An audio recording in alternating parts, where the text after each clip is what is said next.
되었습니다. 야고보서도 굉장히 좋은 말씀인데 사실은 하박국은 오늘 우리가 나누지 않으면 다음 주엔 또 전도서가 기다리고 있기 때문에 오늘 하박국을 나눠야 되겠다라고 생각되어졌습니다. 그래서 사실은 6년 만에 우리가 한 번씩 이렇게 돌아오고 신약은 2번 돌아오는데요. 야고보는 또 우리가 나눌 기회가 있을 것 같습니다. 그래서 오늘 하박국의 말씀을 나누는데요. 이 하박국 말씀은요, 노래입니다. 1절 우리 보시면 하박국 1장 1절에 보시면 선지자 하박국이 묵시로 받은 경고라 이렇게 시작하죠. 하나님께서 하박국에게 묵시, 그러니까 가렸던 것을 덮였던 것을 제끼고 보여주셨어요.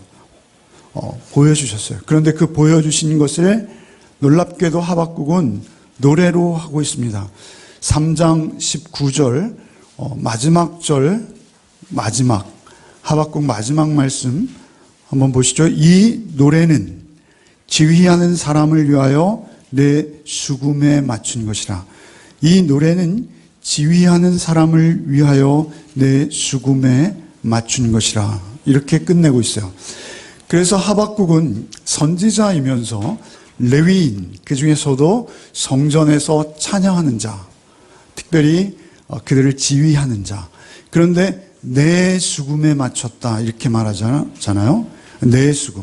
자기가 기타 같은 거 우리 연주할 때 내 음조에 맞도록 튜닝을 하지 않습니까?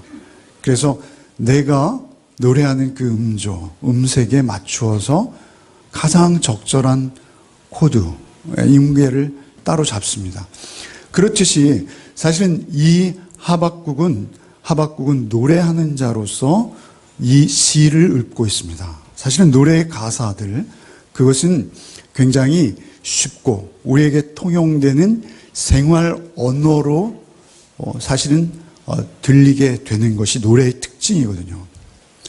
여러분, 같은 성경의 말씀도 신학교 교수님들, 그런 분들이 이렇게 하는 거 하고요. 같은 내용인데 언젠가 한번 창으로 하시는 분에게 그 성경을 들은 적이 있어요. 여러분, 전라도 남도 쪽에 있는 이런 창 하시는 분들 있잖아요. 그런 분들 구성진 전라도 사투리로 창을 하면 훨씬 전달이 빠르고 굉장히 재미있기도 합니다. 사실 저희 성경 번역 중에 개역개정 성경 번역을 저는 좋아합니다. 깊이 있고요. 가장 원문에 충실하게 그 뜻을 다 골고루 담았어요. 그래서 개역개정, 우리가 보고 있는 이 개역개정 성경 번역을 가장 저는 사랑합니다. 원어로 늘 읽을 수는 없잖아요. 그러면 사실은 한글로 우리 성경을 읽는데 그 원문의 뜻을 가장 충실하게 번역한 것이 개역개정이에요. 그런데 오늘 특별히 이 하박국서를 우리가 공동번역이라는 다른 번역으로 보기를 원해요. 그것은 왜 그러냐면 노래이고 시라는 점입니다. 그래서 노래이고 시이기 때문에 그 뜻을 다 담는 것도 중요하지만 쉽게 풍자나 어떤 그 시대를 담아내는 서민적인 용어, 어휘들로 쉽게, 개역개정은 한자가 굉장히 많아요. 그런데 공동번역은 순우리말이 많습니다. 재미있습니다. 한번 우리가 하박국 전체를 한번 훑어본다. 그리고 묵상하신다라는 생각으로 월요일, 화요일 계속 묵상하셔야 될 텐데 그 하박국을 1장부터 한번 그 모습을 보겠습니다. 1장 1절은 우리가 읽었고요. 1장 2절부터 4절까지 우리 한번 읽어보죠. 성경입니다. 한번 읽어보겠습니다. 야훼여, 살려달라고 울부짖는 이 소리 언제 들어주시렵니까? 호소하는 이 억울한 일 언제 풀어주시렵니까? 어인 일로 이렇듯 애매한 일을 당하게 하시고 이 고생살이를 못 본 채 하십니까? 보이는 이 약탈과 억압뿐이요 터지는 이 시비와 말다툼뿐입니다. 법은 땅에 떨어지고 정의는 끝내 무너졌습니다. 못된 자들이 착한 사람을 등쳐먹는 세상, 정의가 짓밟히는 세상이 되었습니다. 성경을 읽는 것 같지 않죠? 예, 그렇습니다. 노래처럼 또 우리 서민의 삶에 금방 다가오는 쉬운 어휘로 이렇게 번역한 것이 때로는 가볍지만 그 내용을 충실히 전하지는 못하지만 우리에게 굉장히 현실감 있게 들릴 수 있습니다. 사실은 하박국이 노래이기 때문에 이런 번역도 우리에게 나쁘지 않은 것 같습니다. 그래서 오늘 공동 번역을 통해서 보기 원하는데요. 야훼 하나님 살려달라고 울부짖는 이 소리, 살려주십시오. 언제 들어주시겠습니까? 호소하는 이 억울한 일을 언제 풀어주시렵니까? 이것보다 쉬운 언어는 없을 것 같아요. 어인일로 이렇듯 애매한 일을 당하게 하시고 우리 고생살이를 못 본 채 외면만 하십니까? 보이는 이 약탈과 억압뿐이요, 터지는 이 시비와 말다툼뿐입니다. 서로 자기가 옳다 하고 서로 그렇게 대결하고 있는 구도입니다.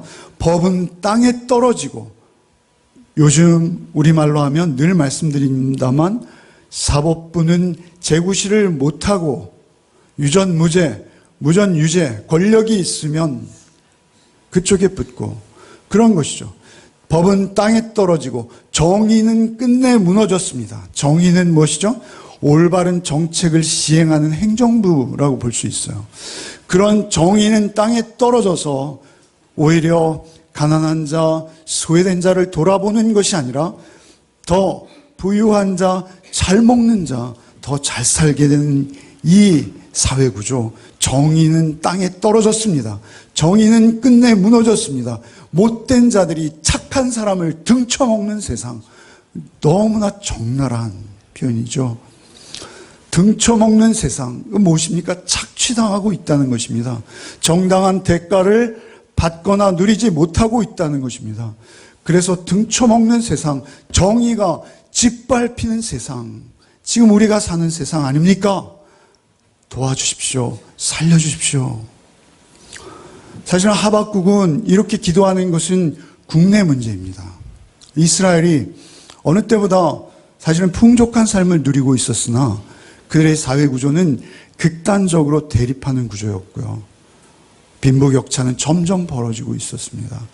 역사는 놀랍게도 수천 년 전이나 오늘 우리의 삶이나 크게 다르지 않습니다. 그러한 삶의 내용을 가지고 이스라엘을 살려주십시오. 법을 회복시키시고 정의를 세워주십시오. 라고 간절히 기도했습니다. 그런데 이 기도에 대한 하나님의 응답은 놀랍게도 오히려 더 혹독하기만 합니다. 5절부터 하나님의 응답이 시작되는데요. 하나님의 응답을 한번 다 같이 읽어보겠습니다. 이 반역하는 무리들아 똑똑히 보아라. 너희 생전에 놀라 질겁할 일이 벌어지리라. 귀를 의심할 만한 일이 일어나리라. 보아라, 내가 바벨론을 일으키리니 그들은 사납고 날랜 족속이라. 남의 보금자리를 빼앗으며 천하를 주름잡는다. 제 힘을 믿고 멋대로 법을 세우는 무섭고 영악한 족속이다. 표범보다 날래고 저녁에 나오는 늑대보다 사나운 말을 탄 기병들이 먼 곳으로부터 먹이를 찾아 덮치는 독수리같이 닥치는 대로 휩쓸려고 전군을 휘몰아온다. 얼굴마다 열풍 같은 노기를 띠고 포로들을 끌어다 모래더미처럼 쌓는다. 고관쯤은 우습게 여기고 임금은 놀이개로 삼으며 그 어떤 성체건 하찮게 여기고 토성을 쌓아 점령하리니 제 힘을 하나님처럼 믿다가 죄를 지은 자들은 바람에 날려가듯 사라지리라. 국내 정치를 정의롭게 하시고 법을 세워주십시오 라고 기도하고 있는 하박국에게 하나님께서는 뜻밖의 더 끔찍한 더 큰 재앙과 저주로 응답하세요. 사실 기도 안 하는 게 나을 뻔했어요. 혹 때려다가 혹을 붙인 격입니다. 하나님께서 더 큰 심판을 준비하고 계시다라고 말씀하시는 거예요. 그 심판은 무엇입니까? 이 반역하는 무리야 똑똑히 보아라. 너희 생전에 놀라 질겁할 일이 벌어질, 귀를 의심할 만한 일, 믿고 싶지 않은 일이 너희 중에 있을 것이다. 바벨론이 일어날 것이다. 바벨론은 강력한 나라였습니다. 아수르가 굉장히 잔인했지만 바벨론은 더 잔인한 나라입니다. 그런데 그 바벨론을 일으켜서 너희를 멸망시키겠다. 너희 위정자들, 제 힘을 하나님처럼 믿다가 죄를 지은 자들 바람에 날려가듯 사라지게 하겠다.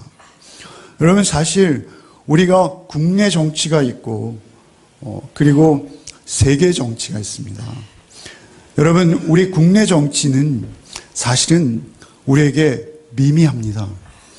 그래서 국내 정치가 악정이라 하더라도 우리는 어느 정도 견딜 수 있습니다. 그러나 여러분, 전쟁은 그렇지가 않습니다. 여러분, 전쟁을 말하는 자들이 있어요. 전쟁은 무섭습니다.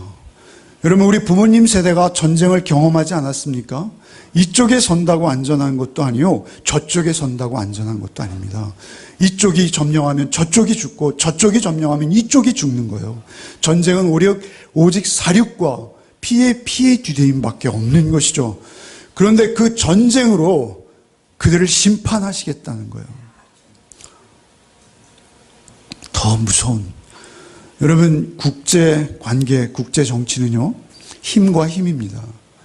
우리는 어느 정도 온정도 있고 개인 대 개인은 타협과 협상이 있는데요, 국제 정치는요, 힘이 센 자가 약한 자를 먹는 겁니다. 그것은 유엔이 있고 세계 평화기구들이 있지만 무용지물입니다. 힘이 센 자가 약한 자를 먹는 거예요. 여러분, 우리 정세를 좀 보십시오. 우리도 그렇지 않습니까? 미국의 사드가 우리나라에 들어온다잖아요. 사실 미국을 위한 거라는 거 우리 다 알고 있어요. 근데 우리 돈으로 그걸 들여온대요. 그리고 그것으로 인해서 중국은 한류에 대해서 수입 금지를 하겠대요. 근데 사실은 이들의 각축장 속에서 또 일본과는 우리가 엉뚱한 협약을 지금 진행하고 있어요. 그러한 모든 모습들, 국제정세의 모든 모습들, 사실 이러한 모습들 속에는 개인적인 욕심과 야욕이 들어가 있습니다. 교만한 자, 정직하지 못합니다. 근데 중요한 것은 하나님께서 그때 이스라엘을 향해서 오히려 그러한 전쟁을 선포하세요. 그들의 죄악이 이제는 하나님의 웬만한 처방으로는 그리 되어질 수 없는 상황이 된 겁니다. 하나님께서 그들을 아주 뒤집겠다라고 선언하시는 이스라엘의 모습을 우리는 볼 수 있는 거예요. 수천 년이 지났지만요, 우리의 사는 형편과 나라와 나라의 관계, 그리고 국내 정치의 상황 다 반복입니다. 중요한 것은, 우리에게 있어서 중요한 것은 무엇입니까? 우리가 하나님의 정의 앞에 서는가만 중요한 것입니다. 중요한 것은 하나님이 이렇게 답변하시자 하박국은 너무 무서웠습니다. 그래서 다시 하나님께 기도합니다. 11절까지 우리가 읽었는데요, 12절부터 한번 읽어보겠습니다. 12절부터 읽겠습니다. 야훼여, 당신께서는 애초부터 나의 하나님, 이 몸은 하나님의 것인데 죽을 리가 있겠습니까? 그러나 야훼여, 어찌하여 그들을 재판관으로 세우셨습니까? 나의 바위여, 어찌하여 그들을 채찍으로 삼아 벌하십니까? 주께서는 눈이 맑으시오 남을 못살게 구는 못된 자들을 그대로 보아 넘기지 않으시면서 어찌 배신자들은 못 본 채 하십니까? 나쁜 자들이 착한 사람을 때려잡는데 잠자코 계십니까? 어찌하여 사람을 바다 고기로 만드시고 왕초 없는 벌레로 만드시오 그 자들의 낚시에 걸리게 하십니까? 그물을 쳐서 사람을 끌어내고 괭이로 사람을 잡아내는 조와 날뛰며 그물 덕분에 기름지고 살찐 것을 먹는다고 그물에다 고사를 지내고 괭이에다 분향하는 자들입니다. 그 모양으로 늘 칼을 빼어들고 무자비하게 민족을 죽이는 자들입니다. 내가 던진 질문에 무슨 말로 대답하실지 내 초소에 버티고 서서 기다려 보리라. 눈에 불을 켜고 망대에 서서 기다려 보리라 하였더니,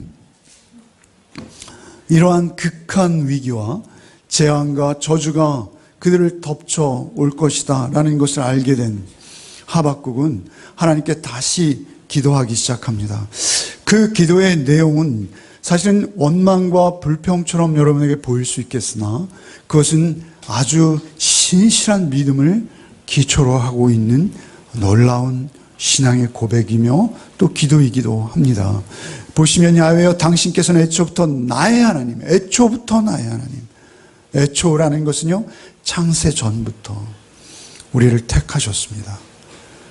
하나님이 태초에 천지를 창조하시니라. 그 성경의 마지막 내가 다시 오리라 라는 그 시간과 공간 속에 우리는 갇혀 있습니다만 우리의 구원은 영원합니다. 그 영원이라는 시간 속에서 볼 때 우리는 애초부터 하나님 거예요. 하박국은 그것을 믿고 있었습니다.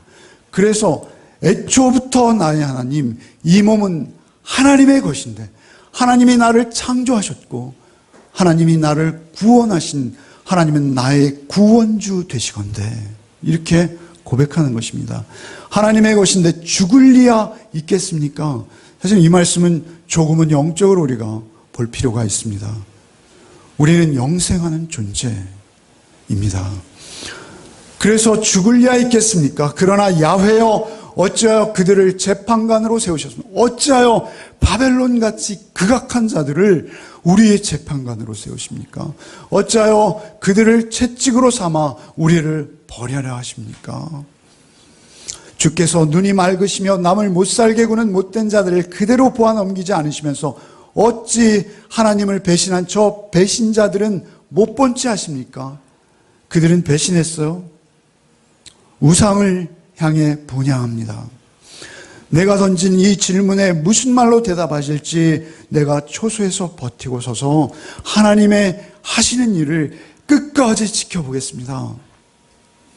이렇게 기도하고 있습니다. 그리고 오늘 본문이 등장하는 것입니다. 여러분, 사실 성경을 읽을 때 우리가 늘 말씀드리지만 문맥이 중요하다라는 것을 우리가 아무리 강조해도 지나치지 않습니다. 사실 하박국이 이러한 기도를 해가는 과정을 우리가 전체적으로 흐름 속에서 알고 이 오늘 우리가 묵상하는 본문 말씀을 바르게 이해하는 것은 성경을 이해하는 가장 중요한 열쇠이기도 합니다. 이 말씀을 우리가 개역개정으로 살펴보겠습니다. 이 말씀도 다시 한번 읽어볼까요? 여호와께서 내게 대답하여 이르시되 너는 이 묵시를 기록하여 판에 명백히 새기되 달려가면서도 읽을 수 있게 하라. 이 묵시는 정한 때가 있나니 그 종말이 속히 이르겠고 결코 거짓되지 아니하리라. 비록 더딜지라도 기다리라. 지체되지 않고 반드시 응하리라. 보라, 그의 마음은 교만하여 그 속에 정직하지 못하나 의인은 그의 믿음으로 말미암아 살리라. 여러분, 이 말씀이 전체 성경의 주제고요, 하박국의 주제입니다. 사실 우리가 하박국 3장 17절을 더 잘 알죠. 무화과나무에 열매가 없고 외양간에 소가 없고 포도나무에 결실이 없을지라도 나는 구원의 하나님 한 분으로 기뻐한다 라는 그 위대한 신앙의 고백. 그래서 자료를 살펴봐도 목사님들이 3장 17절을 본문으로 설교한 것은 100여 편 된다면 하박국 2장 4절을 설교한 것은 20여 편도 안 됩니다. 그런데 사실은 그 3장 17절보다 우리에게 더 중요한 것은 하박국의 중심을 한마디로 요약한다면 의인은 믿음으로 말미암아 살리라는 것입니다. 믿음으로 말미암아 사는 그 의인이 그런 고백을 할 수 있어요. 여러분, 그러한 고백은 우리 불가능해요. 여러분의 삶이 정말 소출이 없고 그렇게 환난과 핍박과 고난과 가난과 궁핍 속에 지질이 바닥을 치고 있을 때도 여러분 감사할 수 있습니까? 그것은 누구에게 가능하다는 거예요? 의인에게 가능하다는 거예요. 여러분이 진심으로 감사할 수 있다면 그게 복입니다. 사실은 이 말씀을 우리가 오늘 묵상할 터인데요, 문맥이라는 측면에서 이 말씀 뒤에 있는 말씀, 이어지는 4절인데요, 5절부터 우리가 20절까지 2장 전체입니다. 너무 길지만요. 우리는 저의 설교를 듣는 게 아니라 여러분 성경을 보시는 거예요. 그죠? 그래서 한번 읽겠습니다. 5절부터 읽으셔야 돼요, 같이. 성경만 너무 이렇게 하니까 다들 안 읽으실 것 같아가지고 걱정이 되는데 읽으셔야 합니다. 읽겠습니다. 재물은 조금도 믿을 것이 못된다. 돈이 있다고 우쭐대다가는 나둥그라지리라. 목구멍은 죽음의 구렁처럼 삼켜도 성차지 않아 뭇 민족을 끌어들이고 만 백성을 모아들였건만 그들이 모두 풍자시로 비웃으며 조롱하는 시로 욕설을 퍼부을. 그렇지 않습니까? 그들이 엄청난 부를 모았어도요 인정하지 않는 거예요. 6절부터 읽겠습니다. 화를 입으리라. 남의 것을 먼지까지 긁어모으고 남의 것을 전당 잡아 치부하는 것들아. 빚쟁이들이 갑자기 달려들 날이 오리라. 너에게 시달리던 자들이 머리를 쳐들고 너를 털 날이 오고야 말리라. 그토록 수많은 백성을 털었으니 그 남은 백성에게 이제는 너희가 털리리라. 죄 없는 사람을 죽이고 마을을 짓밟고 성읍마다 쳐들어가 주민을 무찌른 탓이다.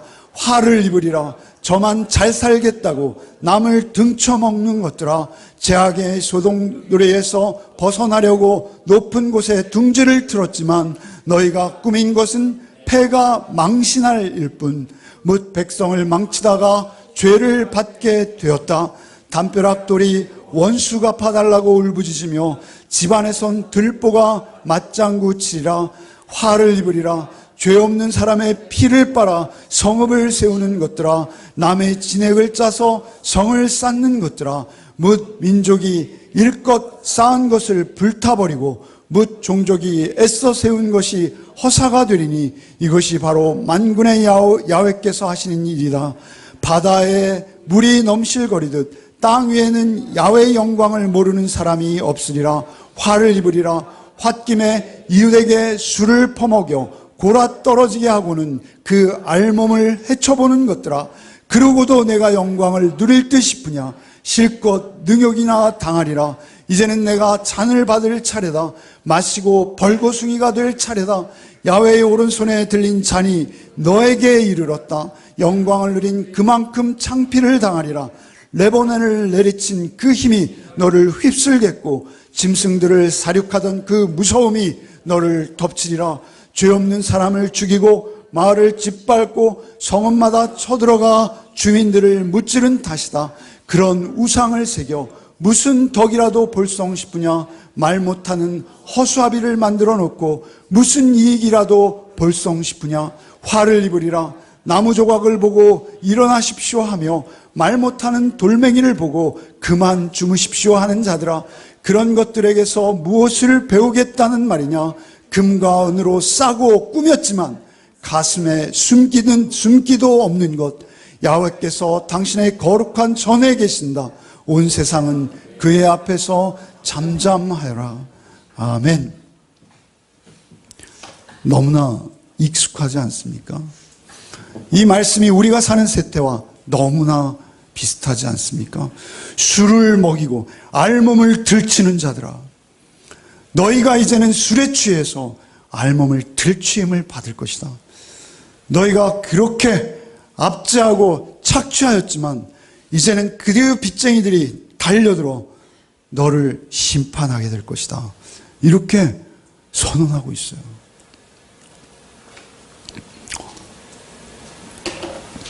그 상황에서 우리는 오늘 이 말씀을 통해서 하나님께서 우리를 향하신 뜻을 새겨보았으면 좋겠습니다. 이 말씀을 간단히 설명하겠습니다. 여호와께서 내게 대답하여 이르시되 너는 이 묵시를 기록하여 판에 명백히 새기되 달려가면서도 읽을 수 있게 하라. 묵시는 무엇일까요? 하나님의 말씀입니다. 묵시는 하나님의 말씀이에요. 대답하여 이르시되 너는 이 묵시를 기록하여 판에 명백히 새기되 달려가면서도 읽을 수 있게 하라. 이것은 무엇입니까? 전쟁의 상황입니다. 그들은 이제 달려가야 돼요. 우리의 삶이 마치 허겁지겁 달려가는 자 같지 않습니까? 이 땅에 나의 개인적인 욕심과 야욕, 나의 소유와 명예와 평판, 그것을 위해서 우리가 각자 경주하는 자처럼 달려가고 있지 않습니까? 그런데 그 달려가는 삶 속에서 우리가 잊지 말아야 될 것은 그 달려가는 방향입니다. 우리가 달려가면서도 빼지 말아야 될 것은 오늘의 묵상입니다. 말씀이 나의 거울이 되고 말씀이 나를 쳐서 복종시키도록, 나의 뜻과 의지와 말씀이 거스르고 반대되어질 때 그 말씀 앞에 나를 쳐서 복종시키는 자, 그가 의인입니다. 중요한 것은 묵시를 판에 명백히 새기라. 너희가 피난길에 도망간다 하더라도 너희는 구원받을 것이다. 하나님 그렇게 말씀하시는 거예요. 3절에 이 묵시는 정한 때가 있나니 그 종말이 속히 이르겠고, 종말, 그렇습니다. 우리는 종말을 향해 가는 자들이에요. 그래서 결코 거짓되지 아니라 비록 더딜지라도 기다리라. 지체되지 않고 반드시 응하리라. 말씀을 드렸지만 우리는 그 시간과 공간 속에 갇혀 있습니다. 사실 성경은요, 천년이 하루 같고 하루가 천년 같다 하십니다. 사실 하나님께서 사실은 3000년 전의 말씀을 우리에게 오늘 주시지만 사실 그때나 지금이나 우리의 상황은 동일합니다. 언제나 말씀만 홀로 진리가 되십니다. 근데 중요한 것은 그 말씀이 우리에게 정한 때를 두셨다는 거예요. 그래서 우리가 주님이 다시 오는 날을 우리의 눈으로 확인하지 못한다 하더라도 우리가 강건하면 70이요 80이에요. 우리가 이제 100세 시대를 맞아서 각종 의료 혜택을 누린다 하더라도 우리의 인생, 우리의 삶은 한계가 있다는 것입니다.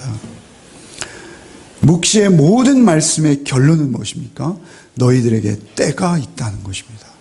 하나님의 정의가 실현되는 때, 하나님의 심판의 때가 반드시 있다. 그걸 말씀하시는 거예요. 이 묵시는 정한 때가 있나니 그 종말이 속히 어느 날 갑자기 후련히 나도 예상하지 못하도록, 우리의 마지막 때를 우리는 예상하지 못합니다. 어느 정권도 그 정권의 말기를 예상하지 못합니다. 어느 국가도 그 국가가 영원한 경우는 없습니다. 그것이 로마가 될지라도 영원하지 못하다는 것입니다. 그러나 그 국가의 멸망이나 개인의 종말은 반드시 있다는 것입니다. 그때 지체되지 않고 반드시 응답하리라. 보라, 그의 마음은 교만하여 그의 속에 정직하지 못하니, 그의 마음은 교만하여 그의 속에 정직하지 못하니, 그때가 되었을 때 두 부류의 사람만 있어요. 의인도 있고 악인도 있어요. 그러나 의인과 악인의 중간에는 없다고 말씀드렸습니다. 연옥은 없어요. 교만한 자가 있고요, 의로운 자가 있어요.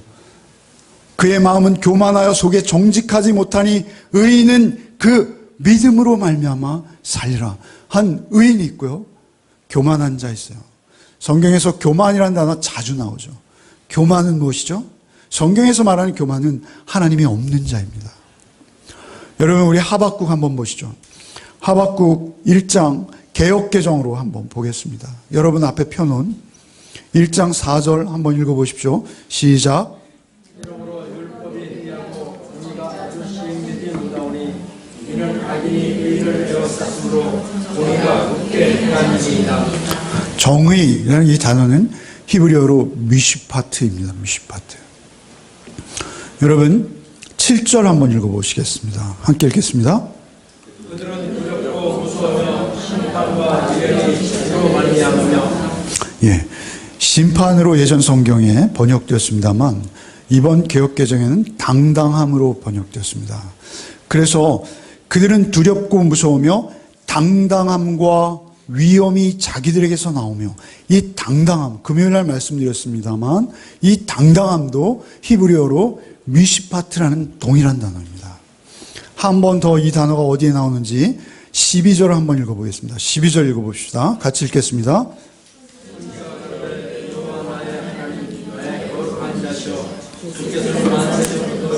이르지 아니하시니까 우리가 사망에 이르지 아니하리라.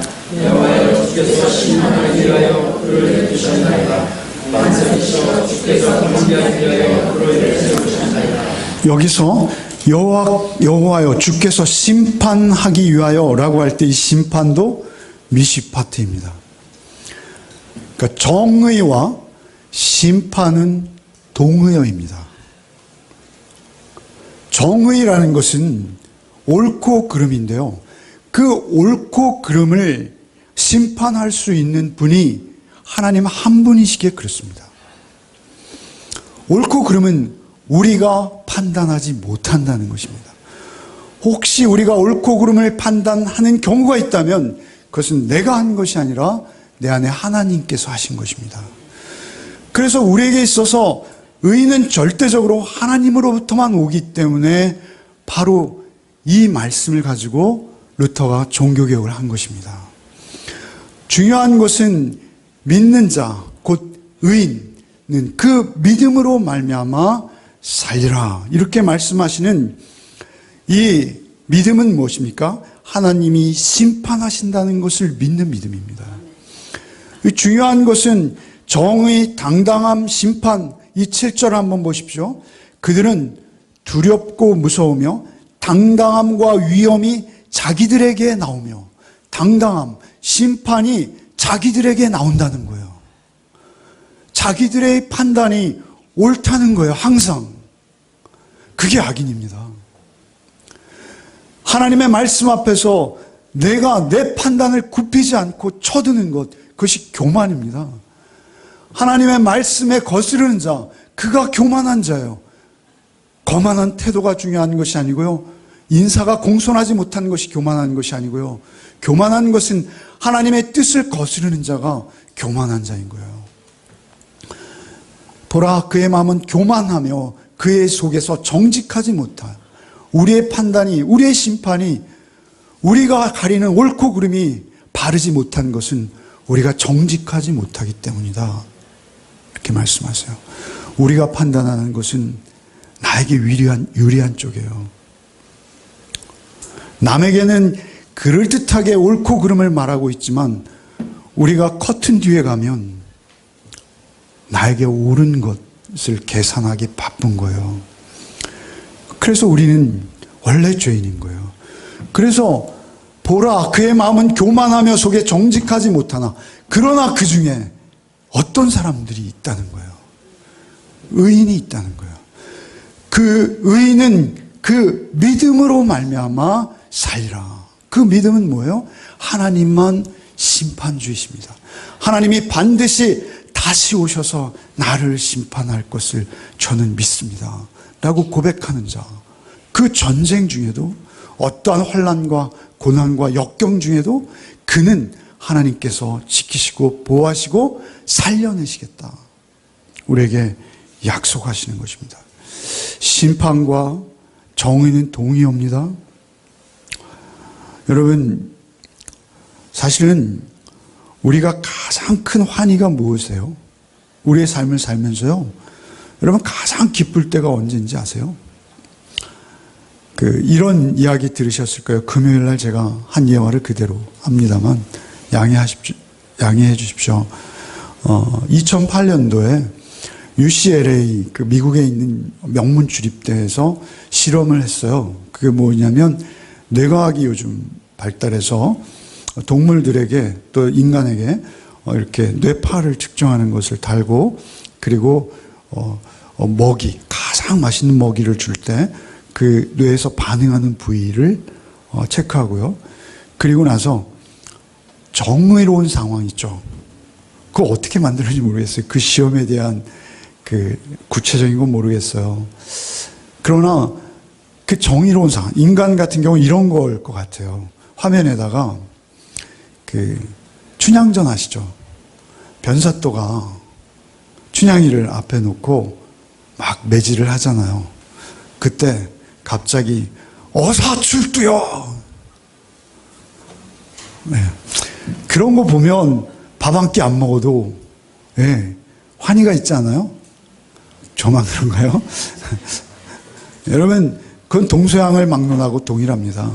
쾌걸조로 같은 거 있잖아요. 그런 거 있어요. 우리도 임꺽정에 열광하잖아요. 그런가 하면 이토 히로부미를 안중근이 품에서 총을 꺼내서 죽이는 그 영화. 우리 얼마나 밥 안 먹어도 배부르잖아요. 아닌가요? 밥은 먹어야죠. 근데 중요한 건 그런 희열이 있다는 거예요, 우리에게. 이순신 장군이 그 잔인한 왜적들을 바다에 빠뜨려버리는 명량해전 같은 거 보면, 예, 그 영화 보고 저녁 안 먹어도 배부르지 않은가요? 하여튼, 그렇게 우리는 정의에 반응하도록 창조되었어요. 창세기 1장 27절에 하나님이 자기 형상 곧 하나님의 형상대로 남자와 여자를 창조하시고 할 때 하나님의 형상이라는 것은 귀가 닳도록 여러분에게 말씀드렸습니다만 하나님이 우리처럼 눈과 코와 입이 있다는 것이 아니라 하나님은 영이신데 하나님의 영의 가장 크고 뚜렷한 특징은 심판하시는 하나님이시라는 거예요. 의의 하나님이시라는 거예요. 그 의의 하나님의 형상이 우리에게 프로그램되어 있다는 거예요. 하나님이 우리를 그렇게 창조하셨기 때문에 믿는 자든 믿지 않는 자든 정의에 대해서 우리는 갈증이 있어요. 그래서 그 춥고 비가 오고 눈이 오고 그런 진눈깨비 상황 속에서도 사람들이 모이는 거예요. 거기 나면 돈이 나옵니까? 떡이 나옵니까? 오히려 자기 돈을 써가면서 KTX를 타고 또 외진되었다고 하죠. 그렇게 모이는 거예요. 왜요? 갈증이 있어서 그래요. 정의가 세워지기를 원하는 거예요. 그래서 의인은 그 믿음으로 말미암아 살리라. 이 의인인데 그 의가 우리에게서 나오는 의가 아니라 정말 공정한 의, 정말 진리에 입각한 의는 오직 하나님께로부터 오는 것이라는 거예요. 우리가 그 의에 대한 갈증은 있어도 우리의 삶 속에서 우리가 그 의를 우리의 말 한마디 한마디, 표정 하나하나, 몸짓 하나하나, 우리의 선택, 판단 이런 모든 삶의 정황 속에서 그 의를 반영하고 실현해내는 자의 삶을 살 수 있는 자가 구원받은 자고 그가 의인인데 사실은 우리는 그렇게 눈에 보이는 뚜렷한 의나 증거들보다도 내가 그 의로움 위에 서서 하나님의 심판이 반드시 있을 것을 알고 경건하고 거룩한 삶을 살아내는 자리까지 가는 것은 내 힘으로 안 되고 성령께서 우리에게 찾아오셔서 십자가에 나 죽고 기도하신 대로 예수 우리 안에 사실 때 우린 그토록 영광스러운 존재의 삶을 살아내게 해주시겠다는 거예요. 그것이 우리 가운데 있어야 할 줄 믿습니다. 하나님께서 우리를 심판하신다는 것을 잊지 않는 것이 우리의 가장 중요한 것이죠. 주님께서 우리에게 오셔서 십자가에 죽으신 이유는 무엇입니까? 우리가 불의의 길을 가고 있는데 우리를 의의 길로 돌이키기 위해서 회개하라, 돌이키라. 천국이 가까웠다. 천국은 하나님의 완전한 의의 통치가 이루어지는 그 나라가 가까웠는데 너희가 그 나라의 시민 되기 위해서는 의인으로 그 나라에 들어갈 수 있는데 그 의인은 오직 믿음으로만 덧입는 것이다. 그것을 우리에게 가르쳐주고 계시는 것입니다. 참 서글펐던 것은요. 저도 목사의 한 사람으로서 너무 서글펐던 것은요. 지난 주간 9시 뉴스를 보면서였어요. 여러분 공중파 방송이 있고요. 그리고 케이블 방송이 있어요. 공중파 방송은 안테나만 달면 다 나와요. KBS, MBC, SBS. 그런데 꼭 유선으로밖에 볼 수 없는 방송이 소위 우리가 말하는 JTBC, 그죠? 그런 방송이에요. 그런데 공중파 방송 뉴스, 9시 뉴스 시청률이 3%, 4%대를 헤매이고 있을 때 유선 방송인 JTBC의 시청률이 2자릿수를 기록하고 있어요. 무슨 얘기입니까? 사람들이 그만큼 갈급한 거예요. 그만큼 바른 정의로운 소식들에 갈증을 느끼고 있는 거예요. 그런데 그 방송을 보았는데요. 그 방송에서 집권 여당의 모든 당원들이 체육관에서 모여서 그 신성한 한 표들을 행사해서 뽑았다는 당 대표가 나와서 인터뷰하는 것이 30초 정도 인용되었어요.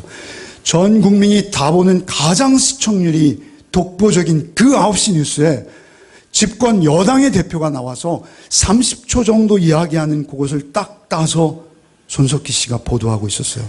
그런데 그 30초 나온 영상의 내용이 놀랍게도 성경이었어요. 여러분 보신 분들이 계셨을지 모르겠습니다만 그 집권 여당의 당 대표라는 분이 전라남도 순천에서 당선되었어요. 그 순천은요, 기독교 화율이 80, 90%라는 곳이에요. 그가 당선된 이유는 하나예요. 무엇이죠? 내가 당선되면 잘 먹고 잘 살게 해줄게. 정의와는 상관없어요. 골고루 잘 살게 해줄게. 뭐 이런 게 아니에요. 내가 되면 내가 대통령백으로 의대도 들여다 놓고 여러 가지 우리 잘 살고 잘 먹게 해줄게. 그래서 사실은 집권 여당의 불보지라고 하는 그곳에서 유일하게 한 명이 당선되었어요. 그 복음화율이 높은 그곳에서 당선된 그분이 나와서 뭐라 하냐면 이 시국에서 그제 뉴스죠. 뭐라 합니까? 나는 성경에 나오는 가룟 유다가 되지 않겠습니다. 나는 베드로와 같이 3번 부인하고 배신하는 자 되지 않겠습니다. 이렇게 말하는 거예요. 30초를 그걸 보내주는 거예요. 여러분 그러면 어떻게 되는 겁니까? 진행하는 분이 이렇게 말하더라고요. 박근혜와 인류를 구원한 예수가 그러면 동일 인물입니까? 이렇게 말하더라고요.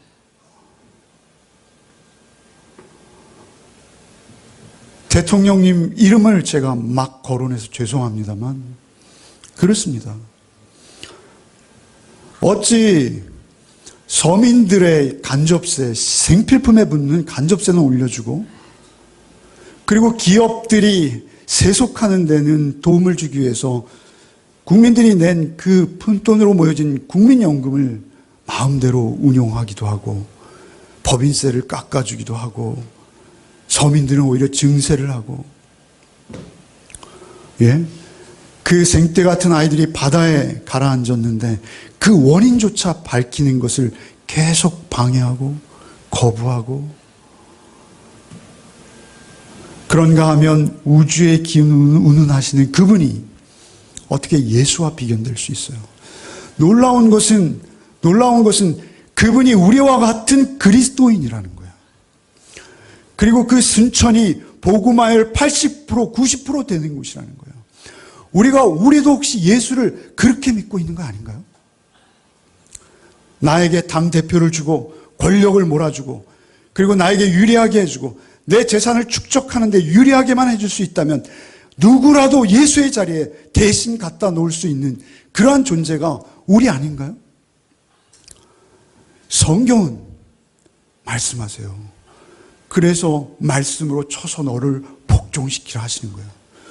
우리는 끊임없이 기독교 화율이 80%, 90% 된다는데도 그러한 사람들이 그러한 성경의 잘못된 정반대로 세리와 창기와 눈먼 자와 문둥병자를 위해서 십자가에 가늠하다 현장에 붙들린 여인을 위해서 그들의 대속을 위해서 십자가에 피 흘리신 예수, 나를 위해서 죽임당하신 예수가 어찌 그런 독재자와 같은 위치에 있을 수 있는 거예요? 우리의 의는 없습니다. 우리가 의롭다고 하는 것, 우리가 판단하는 것, 우리가 그 커튼이 쳐진 그 장막 안에 들어가서 한 표를 행사하는 그 순간, 아무도 보지 않는다 여겨지는 그 순간, 사실은 우리는 우리의 운명을 결정하고 있는 것입니다.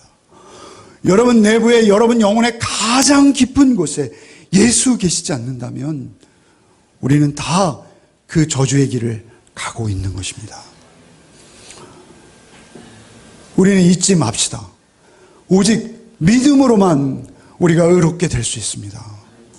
여러분이 교회의 마당을 밟는다 의롭지 않습니다.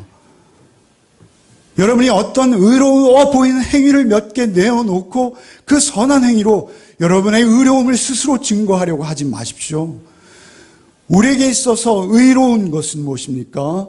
내가 죄인인 것을 알고 하나님의 말씀의 묵상을 나의 삶의 생명처럼 여기며 달려가면서도 그 말씀을 붙들 수 있는 자가 되어질 때 그때 우리가 의로워지는 것입니다. 그때 하나님의 의가 우리에게 전가되어져서 우리를 통해서 그 의로움을 드러내실 때 사람들이 개독이라고 하던 그들이 교회를 영광이라고 부르게 될 줄 믿습니다. 우리의 자화상은 개독이라는 말을 들을 만합니다. 어찌 그런 분들이 그렇게 9시 뉴스에 나와서 그렇게 말하고 있는데 우리가 지탄의 대상이 되지 않을 수 있겠습니까? 여러분, 우리 하박국 말씀의 희망찬 말씀을 몇 군데만 읽고 끝내려 합니다. 2장 12절부터 한번 읽어볼까요?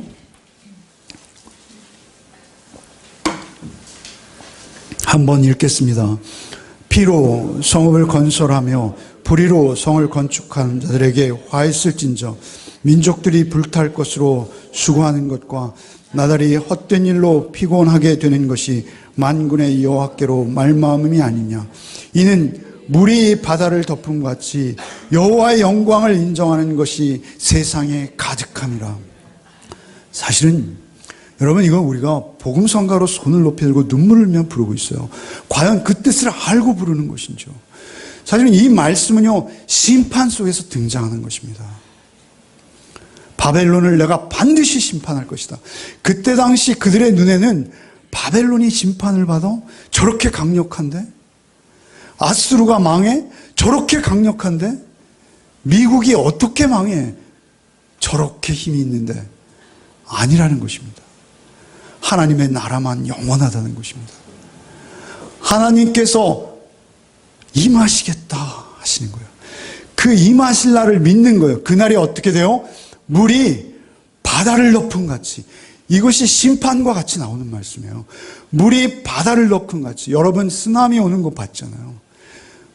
온통 그 심판의 물이 우리를 덮쳐올 날이 있다는 거예요. 물이 바다를 덮은 같이 여호와의 영광이 이 땅에 충만할 때 그때 떠오르는 자들이 있다는 거예요. 노아처럼. 그 물이 우리에게 넘실거리다 넘쳐버릴 때, 그래서 다 죽겠다 비명을 지를 때 그때 떠오르는 자들이 있다는 거예요. 세상의 야유와 비난을 다 받으면서도 120년 동안 방주를 세웠던 노아, 그가 특별히 의로워서 그런 것도 아니에요. 포도주를 먹고 벌거벗고 대낮에 널브러지는 노아, 그러나 하나님께서 긍휼히 보신 그 노아, 그를 구원해내시겠다는 거예요. 물이 바다를 덮음 같이 여호와의 영광을 인정하는 것이 세상에 가득할 것이다. 여호와의 심판이 임할 때 그때 하나님만 영광이시구나 라고 우리가 인정하게 될 날이 반드시 있다는 거예요. 그게 믿음입니다. 3장 2절 3절 한번 읽겠습니다. 한번 읽겠습니다. 여호와여, 내가 주께 대한 소문을 듣고 놀랐나이다. 여호와여, 주는 주의 일을 수년 내에 부응케 하옵소서. 이 수년 내에 나타내시옵소서. 진노 중에라도 긍휼을 잊지 마옵소서. 여러분, 부응은요, 사람을 많이 모아놓는 걸 부응이라 하지 않습니다. 여러분, 우린 크게 오해하는 거예요. 성경에서 부응은요, 죽었던 생명이 살아나는 걸 부응이라 합니다. 성경에서 부응은요, 하나님께서만 주실 수 있는 거예요.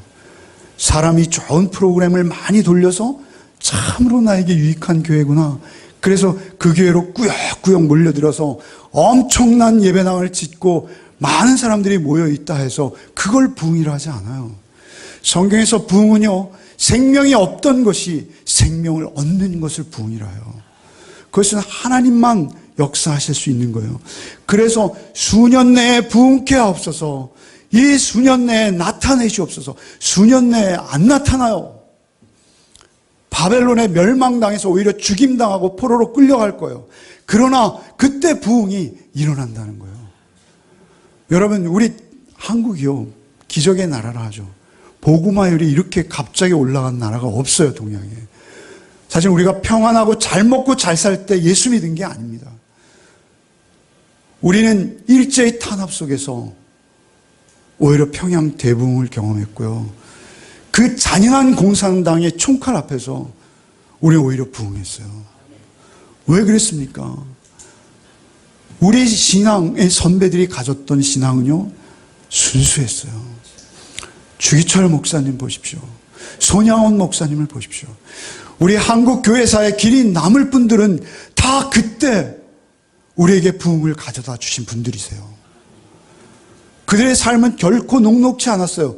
그러나 그들의 삶 속엔 누가 봐도 인정하지 않을 수 없는 하나님만 하실 수 있는 그러한 부흥의 역사들이 그들의 삶 속에 뚜렷이 보여져서 우리도 그것을 보고 영광스러워할 수밖에 없었던 그러한 일들이 그때 있었어요. 이렇게 말씀하시는 거예요. 여호와여, 주는 주의 일을 수년 내에 부흥케 하옵소서. 이 수년 내에 나타내시옵소서. 진노 중이라도 긍휼을 잊지 마옵소서 라고 했던 그 기도가 오히려 그들이 바벨론으로 끌려가고 그들이 아수르에 의해서 흩어질 때 그들이 그곳에서 하나님을 노래하기 시작했어요. 그리고 그들이 오히려 오실 메시아를 준비하기 시작했다는 거예요. 성경을 우리가 거꾸로 읽고 있어요.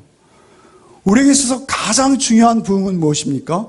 여러분, 우리의 환경이나 우리의 삶이 어떻게 될지라도 그때도 우리가 감사할 수 있는 게 부흥이에요.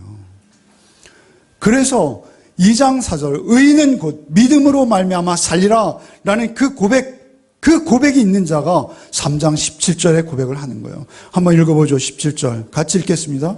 비록 무화과 나무가 무성하지 못하며 밭에 식물이 없으며 우리의 양이 없으며 외양간에 소가 없을지라도 나는 여호와를 인하여 즐거워하며 나의 구원의 하나님을 인하여 기뻐하리로다. 네, 여러분 어려운 말씀이에요. 여러분 정말 여러분의 삶이 이렇게 바닥을 칠 때 여러분 하나님 한 분만으로 충분합니다. 하나님 나를 구원하셨으니 감사합니다. 이 고백이 나올 수 있습니까? 그게 여러분의 복입니다. 여러분 이렇게 풍요롭게 해주셨으니 하나님이 우리에게 복 주신 것이다가 복이 아니라 하나님 이 중에도 우리에게 이토록 고백하게 하시니 하나님 감사합니다. 여러분 그 고백이 여러분 삶 속에 있기를 바랍니다. 그렇게 여러분이 하나님 한 분만으로 충만해지실 때 여러분 누가복음 14장에 보면 예수께서 천국 잔치를 배설하세요. 그리고 많은 사람을 초대하세요. 그런데 그들이 초대에 응하지 않아요. 응하지 않는 이유가 뭐예요? 나는 장가를 가서 나는 소를 많이 사서 그 소들 좀 시험해 봐야 되겠어. 나는 밭을 샀는데 그 밭 혹시 속고 산 거 아닌지 가서 좀 확인해야 되겠어. 주님께서 뭐라 하십니까? 전에 청하였던 그 사람들은 하나도 내 잔치를 맛보지 못하리라. 그 잔치를 맛보는 것이 우리의 영광이에요. 그 맛본다는 게 뭘까요? 하나님의 절대 의로운 통치를 맛보는 거예요. 여러분 하나님의 절대 의로운 통치가 반드시 이루어질 것을 믿으십니까? 그날에 있을 것을 믿는 게 우리의 구원이에요. 그날에 있을 것을 믿고 살아가십시오. 그것이 여러분의 유일한 소망이 되십시오. 그러면 우리의 삶이 어떻게 된다는 거예요? 18절 바로 밑에 한번 읽어보죠. 19절 한번 읽어보겠습니다. 주 여호와는 나의 힘이시라. 나의 발을 사슴과 같게 하사 나를 나의 높은 곳으로 다니게 하시리로다. 여러분 사슴은 약해요. 사슴은 마치 신앙생활은 우리 개인과 같아요. 목이 길어 슬픈 짐승이요. 이렇게 어느 시인이 노래하지 않았습니까?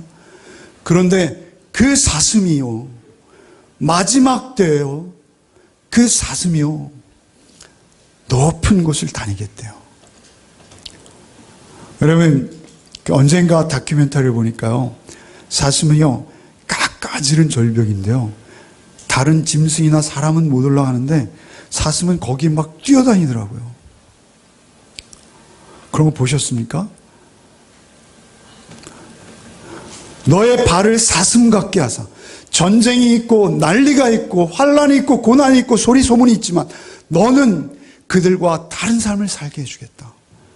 너를 구별하여 거룩하고 경건한 하나님의 자녀로 그 세태를 거스르는 자로 그렇게 내가 살 수 있도록 해주겠다. 너의 발을 내가 붙들고 있겠다. 말씀하시는 거예요. 하나님의 심판을 소망하는 자들, 그들은 비록 세상 속에선 사슴과 같이 연약한 존재일지 모르나 기쁨으로 자기의 구원의 삶을 넉넉히 살아내게 하시겠다 약속하시는 거예요. 다 없어도 하나님 한 분이면 충분합니다 하는 그가 바로 그렇게 높은 곳을 뛰어다니며 오히려 연약하거나 하나님의 영광을 드러내는 삶을 살게 해주시겠다는 그 약속의 말씀이 여러분에게 생명 되시기 바랍니다. 이 땅에서 우리에게 주어진 조그만 것에 여러분 너무 연연해하지 마시고, 물론 좋죠. 그걸 인해서 뭘 하시겠습니까? 그것이 주님의 것임을 인정하며 주님 앞에 정말 그 암사슴처럼 그렇게 번식하며 영적 자손을 낳으며 그들을 섬기며 하나님 앞에 멋진 높은 곳을 뛰어다니는 삶을 다 누리는 우리 열매 맺는 성도들 되시기를 소원합니다. 시간이 많이 늦었어요. 그래도 찬송가를 부르겠습니다. 부르고 마치겠습니다.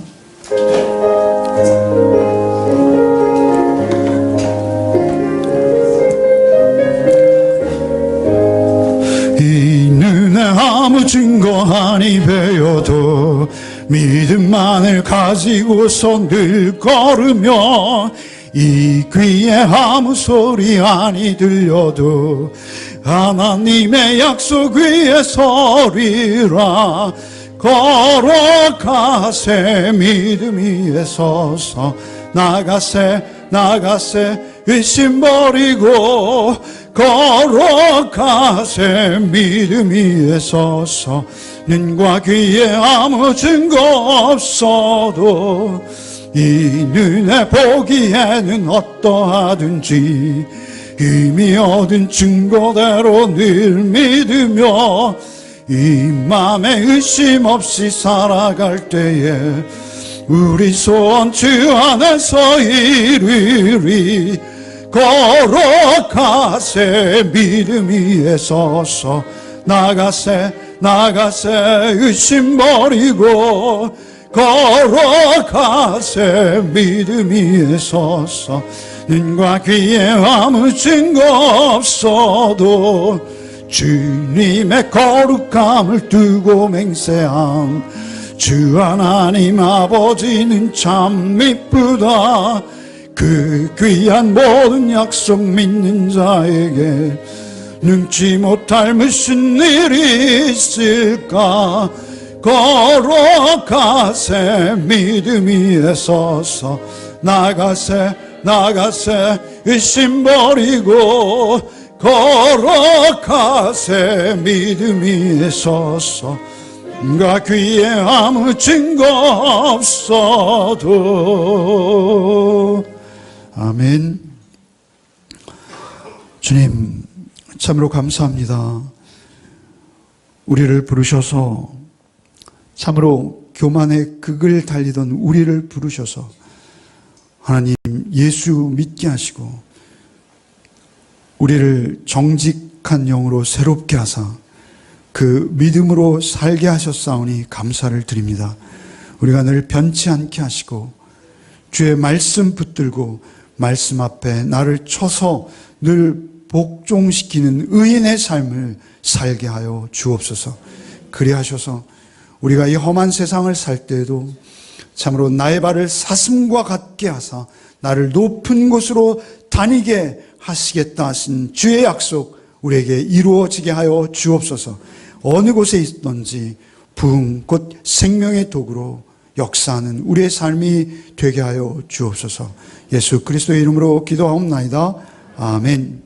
이제는 우리 구주 예수 그리스도의 은혜와 하나님의 그 크고도 극진하신 사랑과 성령의 교통, 감화, 충만케 하시는 은총이 오직 의인은 그 믿음으로 말미암아 살리라, 영원히 살리라 하신 그 말씀 붙들고 한 주간의 삶 속에서도 사슴이 높은 곳을 다니는 것처럼 주의 제자의 삶을 살기를 소원하는 우리 성도들 위해 이제로부터 영원토록 함께 계시기를 축원하옵나이다. 아멘.